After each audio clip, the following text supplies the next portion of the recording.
नमस्कार, मैं doctor Namichand, assistant professor government law college पाली।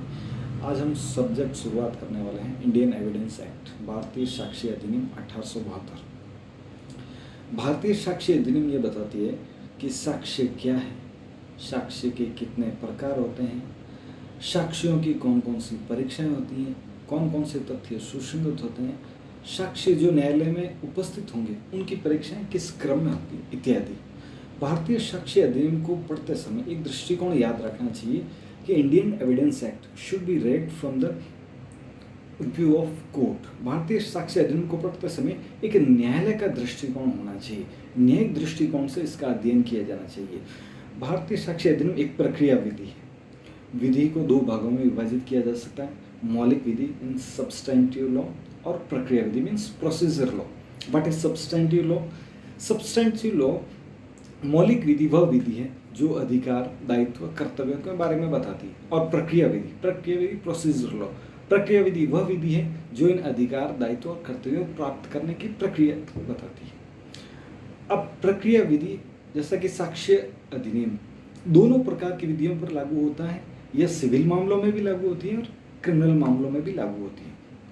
भारतीय साक्ष्य अधिनियम का प्रारूप ड्राफ्ट है वो सर जेम्स स्टीफन ने 1872 में तैयार किया था। अब एक प्रश्न पूछा जाता है कि what is lex fori law? Lex fori विधि या फोरम की विधि क्या है या स्थानीय विधि क्या है? तो भारतीय साक्ष्य अधिनियम एक महत्वपूर्ण प्रश्न है कि भारतीय साक्ष्य अधिनियम स्थानीय विधि है, वह विधि जो स्थान विशेष जहाँ पर न्यायिक कार्रवाई चल रही है उस स्थान की विधि ही काम में ली जाएगी। जैसे कोई न्यायिक कार्रवाई भारत में चल रही है तो भारतीय साक्ष्य अधिनियम के अनुसार ही वह कार्रवाई का निर्णय किया जाएगा। उस न्यायिक कार्रवाई में यदि कोई विदेशी पक्षकार है एक, तो वो ये नहीं कह सकता कि यह संबंधित तथ्य है वो हमारे देश में सुसंगत है लेकिन यहाँ सुसंगत नहीं।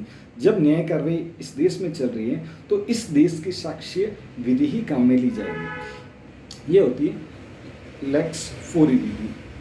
अब भारतीय साक्ष्य अधिनियम किन किन कार्रवाई पर लागू है? भारतीय साक्ष्य अधिनियम सभी प्रकार की न्यायिक कार्रवाई पर लागू होती है, लेकिन निम्नलिखित कार्रवाई पर भारतीय साक्ष्य अधिनियम लागू नहीं होता है। किन किन मामलों में भारतीय साक्ष्य अधिनियम लागू नहीं होता है? सबसे पहले एफिडेविट, शपथ पत्र पर भारतीय साक्ष्य अधिनियम लागू नहीं होता है। मध्यस्थ के समक्ष की कार्रवाई पर भारतीय साक्ष्य अधिनियम लागू नहीं होता है। प्रशासनिक अधिकरणों, एडमिनिस्ट्रेटिव ट्रिब्यूनल्स पर भी भारतीय साक्ष्य अधिनियम लागू नहीं होता है।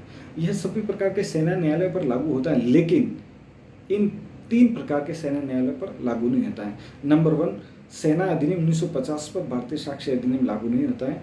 नौसेना अधिनियम 1934 पर भारतीय साक्ष्य अधिनियम लागू नहीं होता है। और वायुसेना अधिनियम 1950 पर भारतीय साक्ष्य अधिनियम लागू नहीं होता है।